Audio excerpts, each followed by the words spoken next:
ایک شاعر اپنی سوچ کے اعتبار سے اس قدر منفرد ہے کہ ہر 2 لائنوں میں ایک نیا پیغام، ایک نئی سوچ، ایک نیا پہلو دیتا ہے، اور پھر اس کے بعد جو ہے وہ اس کو واضح بھی کرتا ہے۔ اقبال آج بھی جو سراہا جاتا ہے علمی اور ادبی حلقوں میں، جو اس کو پذیرائی ملتی ہے، وہ اس کی سوچ کی وجہ سے ہے کہ اگر اس نے برصغیر اور اس کے ساتھ ساتھ امت مسلمہ کے لیے پیغام دیا تو وہ بھی جدا، اور اگر لوگوں کو انفرادی طور پر سمجھانے بیٹھا کہ تمہارے وجود کے اندر اللہ رب العزت نے تو فتن کون سی نعمت عطا کی ہے اسے سمجھو، تو وہ بھی جدا۔ ہمارے پاس شاعر تو بہت ہیں، مگر اس طرح ایک ایک پیغام حق کو شاعری کی صورت میں ایک ایک شعر کے اندر ڈھال کے ہم تک پہنچانا بہت کم ہوا ہے۔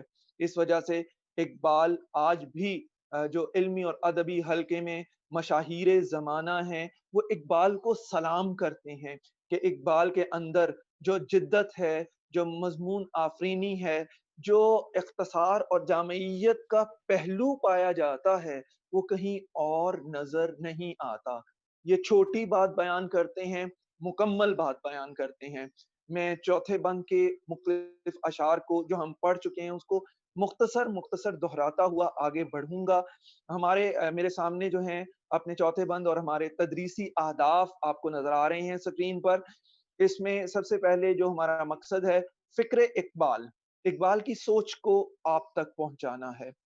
نئے الفاظ اور تراکیب اس میں شامل ہوں گی، وہ آپ تک پہنچائی جائیں گی، اور آپ کو ان کے معنی و مفہوم اور ان کے استعمال کے بارے میں بھی بتایا جائے گا۔ یاد رکھیے گا کہ کئی الفاظ ایسے تھے جو تاریخ میں ان معنی کے لیے استعمال نہیں ہوئے جن کے لیے اقبال نے استعمال کیا۔ مثال کے طور پر ان کا ایک مشہور لفظ ہے خودی۔ اقبال سے پہلے جب یہ لفظ استعمال ہوا تو اس کا مطلب گھمنڈ، تکبر، انانیت اور اپنے آپ کو کچھ سمجھنا تھا، مگر جب اقبال اس لفظ کو استعمال کرتے ہیں تو وہ اس کا معنی و مفہوم ہی بدل دیتے ہیں، اور وہ کہتے ہیں کہ در حقیقت خودی انا اور تکبر نہیں ہے، بلکہ خودی حقیقت میں وہ پیغام ہے یا وہ صلاحیت ہے جو اللہ رب العزت نے آپ کو عطا کی ہے۔ آپ نے اسے پہچاننا ہے، اس کو استعمال میں لانا ہے، دنیا اور آخرت کے فائدے حاصل کرنے ہیں۔ تو چھوٹی سی بات، اس سے آپ کو اندازہ ہوگا کہ لفظ جہاں بدلتا ہے وہاں اس پر نئے نئے معنی بھی ظاہر کیے جاتے ہیں۔ تو اقبال نے یہ کام کیا، اس کے حوالے سے انہوں نے مختلف اشعار کو متعارف کرایا، نئے معنی جو ہے ہماری نگاہوں کے سامنے لے کر آئے۔ یہ پہلا بند جو ہے اس کو میں بیان تفصیل سے کر چکا ہوں۔ اس کے پہلے شعر کو میں یہاں پر مختصر بات بیان کر دوں کہ اس میں کیا ہے۔ جو بند نمبر 3 تھا، اس میں وہ اقبال جو ہیں مسلمانوں کو بتاتے کہ تمہارے اندر کون کون سی صلاحیتیں پوشیدہ ہیں، ان صلاحیتوں کو پہچانو، اور پہچاننے کے بعد ان کو جو ہے بروئے کار یعنی سامنے لے کر آؤ۔ اب جب اس بند میں آئے ہیں تو اس میں ہمیں بتایا گیا ہے کہ مسلمانوں کے لیے سب سے زیادہ اہم ترین بات اتحاد اور اتفاق ہے، کیونکہ یہی وہ راز ہے کہ اگر ہم اپنی صفوں کے اندر اتحاد پیدا کر لیں، اپنی قوم کے ساتھ غداری کو ختم کر دیں، صرف اپنے خونی رشتوں کو اپنا سمجھنے کے ساتھ ساتھ ہم باقی امت مسلمہ کو بھی اپنا سمجھیں، تو تبھی یہ قوم ترقی کرے گی۔ تو یہاں بھائی چارہ، اخوت سے مراد کہ آپ کے اپنے تو اپنے ہیں ہی ہیں جس کا ہم خیال رکھتے ہیں اور آگے لے کر چلتے ہیں، لیکن اس کے ساتھ ساتھ ہم نے دیگر مسلمانوں کو جو کلمے کے حوالے سے ہمارے بھائیوں کے رشتے میں آتے ہیں، وہ اخوت جو پیغمبر خدا نے 14 صدیوں پہلے پیدا کی تھی اور صحابہ کرام نے ان کو مانا تھا، وہی اخوت کا مظاہرہ ہمیں آج بھی کرنا چاہیے۔ اس سے مراد یہ ہے کہ جب بھلائی کی بات آئے تو ہم نے نفس پرستی کا خیال نہیں کرنا، اپنے لیے سب کچھ اور دوسروں کے لیے کچھ بھی نہیں۔ اگر ہمارے اندر یہ خیال پیدا ہوگا تو در حقیقت ہم اپنی امت کے غدار ہیں کہ ہم صرف اپنا سوچ رہے ہیں، ہم نے بھلائی کے کاموں میں دوسروں کا بھی سوچنا ہے، اور جہاں تک ممکن ہو، ماننے میں آتا ہے کہ سب کچھ تو ممکن نہیں ہے، مگر جہاں ممکن ہو ہم نے دوسروں کا احساس کرتے ہوئے ان کا خیال کرنا ہے۔ ارد گرد نفرت نہیں بانٹنی، محبت کو پھیلانا ہے، اور یہی وہ محبت ہے کہ جس کی وجہ سے ہم بہت زیادہ کامیابی حاصل کر سکتے ہیں۔ تو اقبال جو ہے، جو اہم ترین پیغام دے رہے ہیں اس شعر میں، وہ کہہ رہے ہیں کہ مسلمان ہونے کا راز اور اس فطرت اور اس قدرت میں، یعنی کہ دنیا میں بھیجنے کا تمہارا مقصد جو ہے وہ یہ ہے کہ چاروں طرف گرد و نواح میں بھائی چارہ عام ہو جائے، اور ہر طرف محبت ہو، اور نفرتوں کو ختم کر دیا جائے۔ یہ میں نے بہت سادہ سے الفاظ، سادہ سی بات کو بیان کیا ہے۔ جہاں پر جس شعر میں کوئی بات سمجھ نہ آ رہی ہو، آپ اسے جو ہے وہ ساتھ ساتھ بیان کرتے جائیے گا۔ اچھا، میں ابھی تک بہت سے طالب علم جو ہیں میرے پاس آ رہے ہیں، اور میں اسے ان کی کلاس میں شامل تو کر رہا ہوں۔ یہ اس کی ایک بنیادی وجہ یہ ہے کہ ہمارے آج سسٹم میں کچھ پرابلم آیا تھا، جس کی وجہ سے میں ایسا کر رہا ہوں، لیکن میں مزید 5 منٹ دوں گا، اگر اس کے بعد کوئی آیا تو وہ میرے ساتھ کلاس میں شامل نہیں ہوگا۔ سر ہماری کلاس کا جی، سر جی۔ یہ اخوت کسے کہتے ہیں؟ اخوت اور فراوانی؟ فراوانی ہوتی ہے کسی چیز کا زیادہ ہونا، کوئی چیز زیادہ تعداد میں ہونا، اور یہ محبت کی فراوانی یعنی چاروں طرف محبت پھیل جائے، لوگوں کے دلوں میں محبت ہو، آسان مطلب یہ ہوگا۔ اخوت ہے بھائی چارہ، دونوں بھائی چارے سے مراد یہ ہے کہ جو غیر ہیں، کلمے کے حوالے سے اسے اپنا سمجھنا، اور اس سمجھنے کے حوالے سے آپ نے ان کا ویسا ہی خیال رکھنا جیسے کہ آپ اپنے سگے بھائیوں کا خیال رکھتے ہیں۔ یہ ہے جی اخوت اور محبت کی فراوانی۔ تو اس کا بنیادی طور پر آ، مسلمان ہونے کا بنیادی مقصد جو ہے وہ محبت کا پھیلانا اور بھائی چارے کا عام کرنا۔ ہم اگلے جی شعر پر آتے ہیں۔ ہاں، ہم اگلے شعر پر آتے ہیں جی۔ بتانے رنگ و خوں کو توڑ کر ملت میں گم ہو جا، نہ ترانی رہے باقی، نہ ایرانی نہ افغانی۔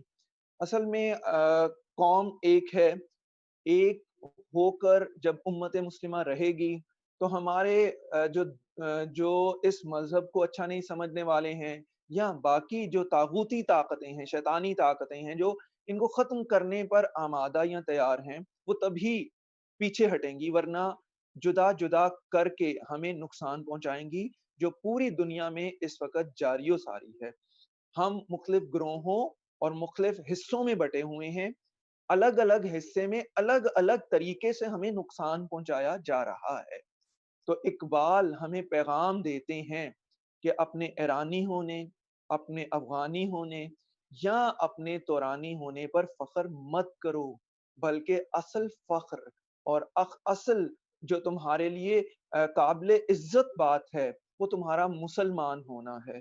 تم اپنے نسب اور اپنے قبیلے اور علاقائی پہچان کو توڑ کر اپنی اصل پہچان یعنی قوم مسلمان ہونے کی پہچان کو حاصل کر لو، اسے اپنا لو، اور پھر عارضی پہچانوں کو چھوڑ دو، تمہیں یہ فائدہ نہیں دیں گی۔